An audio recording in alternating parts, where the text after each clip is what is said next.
Coronavirus par Raffaele Morelli, psychiatre et psychothérapeute italien. Je crois que le cosmos a sa façon de rééquilibrer les choses et ses lois, quand celles-ci viennent à être bouleversées. Le moment que nous vivons, plein d'anomalies et de paradoxes, fait réfléchir. Dans une phase où le changement climatique causé par les désastres environnementaux a atteint des niveaux inquiétants. D'abord la Chine, puis tant d'autres pays sont contraints au blocage. L'économie s'écroule, mais la pollution diminue de manière considérable, l'air s'améliore, on utilise un masque, mais on respire. Dans un moment historique où partout dans le monde se réactivent certaines idéologies et politiques discriminatoires, rappelant avec force un passé mesquin, un virus arrive, qui nous fait expérimenter que, en un instant, nous pouvons nous aussi devenir les discriminés, les ségrégués, ceux qu'on bloque aux frontières et qui amènent les maladies. Mais nous y sommes pour rien. Même si nous sommes blancs, occidentaux et que nous voyageons en première classe, complexes de toute puissance.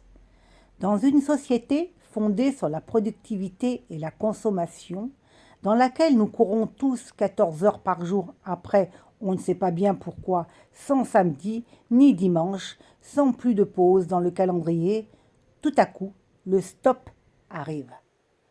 Tous à l'arrêt, à la maison, pendant des jours et des jours. À faire le compte d'un temps dont nous avons perdu la valeur dès qu'il n'est plus mesurable en argent, en profit. Sait-on seulement encore quoi en faire?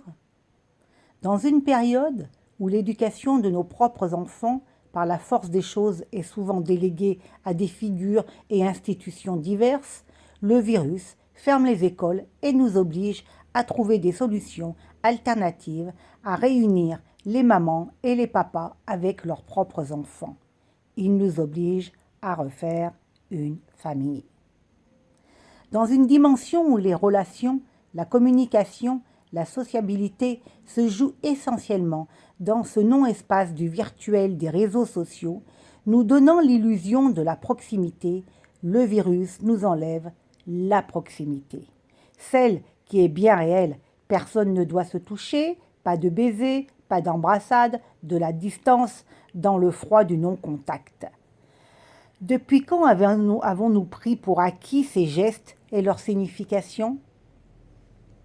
Dans un climat social où penser à soi est devenu la règle, le virus nous envoie un message clair. La seule manière de nous en sortir, c'est la réciprocité, le sens de l'appartenance, la communauté, se sentir faire partie de quelque chose de plus grand dont il faut prendre soin et qui peut prendre soin de nous. La responsabilité partagée, sentir que de nos actions dépendent non pas seulement notre propre sort, mais du sort des autres, de tous ceux qui nous entourent et que nous dépendons d'eux.